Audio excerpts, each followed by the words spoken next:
नमस्कार, मैं हूं एसके मंडल। आप सभी को मेरा YouTube चैनल में स्वागत है। आज हम लोग कॉम्पिटिटिव मैथमेटिक्स का ट्रिकी पार्ट 2 लेकर आए हैं। इससे पहले हम लोग पार्ट 1 रूट के बारे में बताए हैं, उसका एक नया टेक्निक के साथ हम लोग आए हैं, जिसका आपका बहुत ही कम टाइम में आपका क्वेश्चन बन जाएगा। इस तरह का बहुत सारा मैथमेटिक्स आप लोग देखते होंगे, बनाते होंगे। रूट रूट रूट कितना तक होना चाहिए? इन्फिनिटी तक, चाहे प्लस रहे, चाहे माइनस रहे, चाहे इवन रहे, चाहे ऑड रहे, चाहे पूरा पूर्ण संख्या रहे, किसी भी तरह का क्वेश्चन को हम लोग बिना लिखे बना लेंगे। जैसा कि क्वेश्चन यहाँ दिया हुआ है 12 12 12, तो सबसे पहला काम है आपका इस तरह का क्वेश्चन को कैसे बनाना है। तो 12 को ऐसा गुणनखंड में तोड़ दीजिए जिसका जो है दोनों गुणनखंड के बीच का अंतर 1 आना चाहिए। तो इसको हम लोग लिख सकते हैं 3 × 4। दोनों के बीच का अंतर कितना होना चाहिए? 1। यदि सब सीरीज के बीच में प्लस हो जाए तो जो बड़ा वाला गुणनखंड होगा वो आंसर होगा। यहां पर भी क्या हो जाएगा? 12 12 दिया हुआ है और बीच में क्या है? माइनस है, इसलिए आंसर कितना हो जाएगा? 3। यहाँ पे आंसर आपका हो जाएगा बड़ा वाला गुणनखंड, बड़ा वाला कितना है? 4, और यहाँ पे कितना है? 3।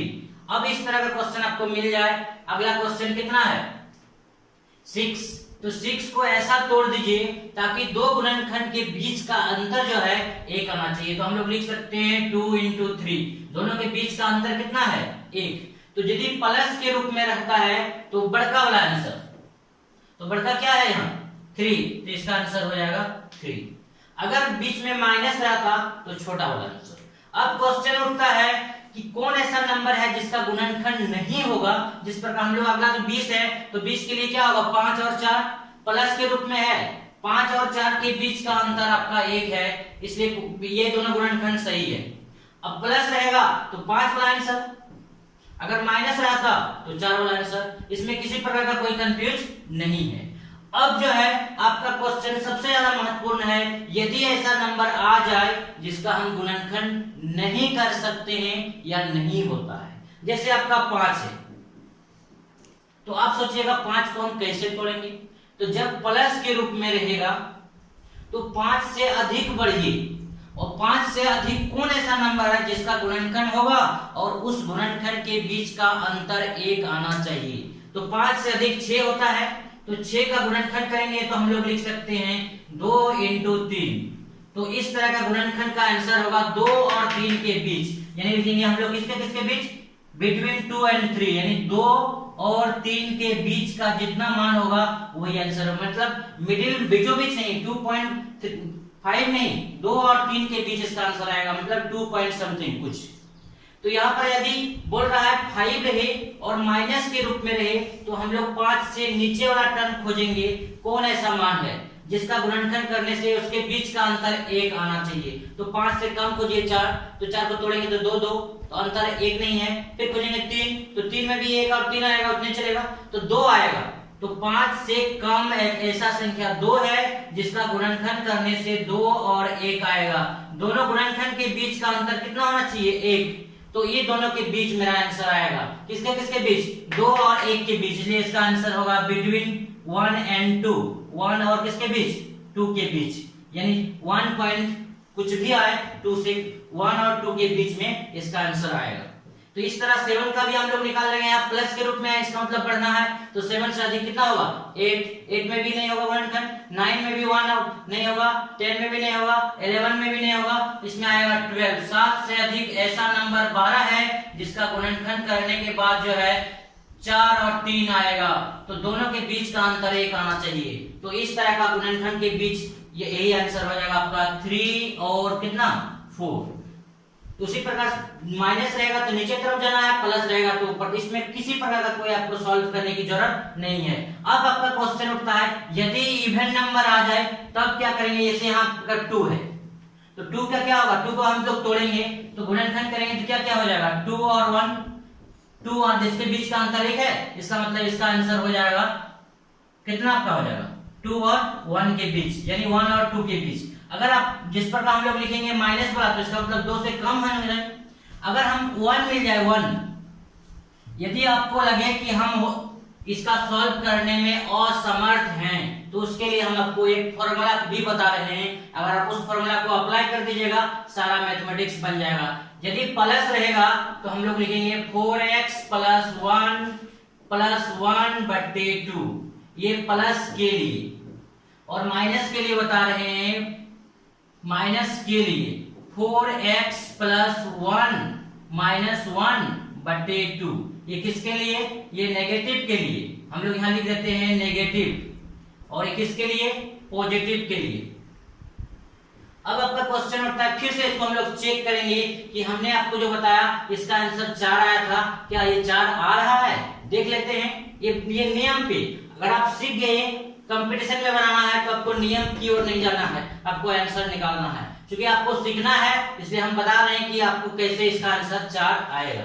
तो देखिए x का काम आपका 12 कर रहा है, तो 12 गुना 4 कितना होगा? 48 और 1 49, 49 का रूट से बाहर निकालिएगा तो 7, 7 और 1 8, 8 बटे 2 यानी कितना हो जाएगा? 8 बटे 2, दैट मींस कितना हो गया? 4 आंसर हो गया। आपका क्वेश्चन उठेगा कि ये मेरा 3 आएगा? बिल्कुल आएगा, माइनस में बढ़ाइए। 12 गुना 4 48 और 1 49, 49 का यहाँ निकलेगा 7, 7 में से 1 घटाइएगा, अब बटे 2, 7 में से 1 घटाइएगा 6, 6 बटे 2 यानी आपका आंसर आया 3। तो ये रहा, सब के लिए ये रूल लागू हो जाएगा। यदि आप किसी कारण से टेक्निक भूल जाते हैं, ट्रिक्स भूल जाते हैं, तो इस फॉर्मूला को अप्लाई कर दीजिएगा, बन जाएगा। अब आपका क्वेश्चन उठता है कि अगर गुना के रूप में रहे और इंफिनिटी तक जाए, मतलब इसका इंफिनिटी तक मान आए, तो इसमें सीधा सीधी 5 लिख देना है, इसमें 3 लिख देना है, जितना नंबर रहेगा उतना लिख देना है। ये रहा आपका आंसर। अब किसी का क्वेश्चन उठेगा कि रूट 15 रहेगा तो हम क्या उसको लिख सकते हैं? बिल्कुल लिख सकते हैं, जैसे हम आपको बना दिखाते हैं। रूट 15 प्लस रूट 15 कहां तक होना चाहिए? इन्फिनिटी। अगर आपको लग रहा है कि हम इसको डायरेक्ट आंसर निकाले बिना लिखे तो प्लस है, तो 15 से अधिक कौन ऐसा नंबर है जिसको गुणनखंड करने के बाद दोनों गुणनखंड के बीच का अंतर 1 आना चाहिए? तो 15 से अधिक ले लेते हैं 16, 16 में भी नहीं है, 17 को तोड़ेंगे उसमें भी नहीं है, 18 तोड़ेंगे उसमें भी नहीं है, 19 में भी नहीं है, लेकिन 20 एक ऐसा नंबर है जिसको तोड़ने के बाद आपका दो गुणनखंड आता है 4 और 5, दोनों के बीच का अंतर 1 होता है, इसलिए इसके बीच का आंसर होगा 4 और 5 के बीच। हम लोग बोल सकते हैं बिटवीन 4 एंड 5, यानी मेरा जो भी आंसर आएगा 4 और 5, वहां ऑप्शन रहेगा 4 point something, 3 point something, 5 point something, none of these. आप मार दीजिएगा 4 पॉइंट समथिंग, इस तरह का क्वेश्चन। अब लगभग 5 के बराबर यानी 4 और 5 के बीच। अब जना इसको हम लोग इस तरह बनाए, आपका क्वेश्चन उठेगा, हम उस फॉर्मूला में बैठा के बनाते हैं। क्या मेरा आ रहा है? चेक कर लिए। 15 गुना 4 15 चौके 60 और 1 61 प्लस 1 बटे 2। 61 को हम लोग कैसे तोड़ेंगे याद नहीं है, तो हम लोग सिंपल जानते हैं 64 का वर्गमूल 8 होता है और 49 यानी 49 का वर्गमूल 7 होता है। इसका मतलब 64 से थोड़ा सा कम है, यानी 8 से थोड़ा सा कम, यानी 60 पॉइंट कुछ होगा, तो हम 7 पॉइंट कुछ भी ले लेते हैं, 6 ले लेते हैं, और प्लस 1 बटे 2। तो यहां से जोड़ेंगे तो कितना मेरा आ जाएगा? 7 और 1 8.6 बटे 2, तो 2 से भाग दीजिएगा 4.3। देखिए तो ये 4 और 5 के बीच में आया, तो वहां आपका लिखा रहेगा 4 पॉइंट समथिंग, तो आप मार दीजिएगा, या तो आप फॉर्मूला बैठाइए या तो डायरेक्ट आंसर लिख दीजिए। इस तरह मेरा जो है सारा क्वेश्चन बन जाएगा, चाहे सम संख्या के रूप में रहे, चाहे विषम संख्या के रूप में रहे, चाहे पूरा पूरी स्क्वायर के रूप में रहे, जैसे 16 16 16, तो भी फॉर्मूला लगा दिए आंसर आ जाएगा। माइनस रहे तो माइनस वाला, प्लस रहे तो प्लस वाला, इस तरह सारा क्वेश्चन आपका सॉल्व हो जाता है। इस तरह का 1 रूट पूरा रहेगा, 1 1 1 रहेगा, तो बहुत सारा सोचता है 1 का रूट 1 होता है, तो इसका 1 1 1 यानी 1 आंसर होगा। क्या रहेगा? 1। ये क्या हो गया? गलत। यहाँ पर भी 1 1 1 घटाएगा तो सोचेगा 0 आंसर होगा, क्या हो गया? गलत।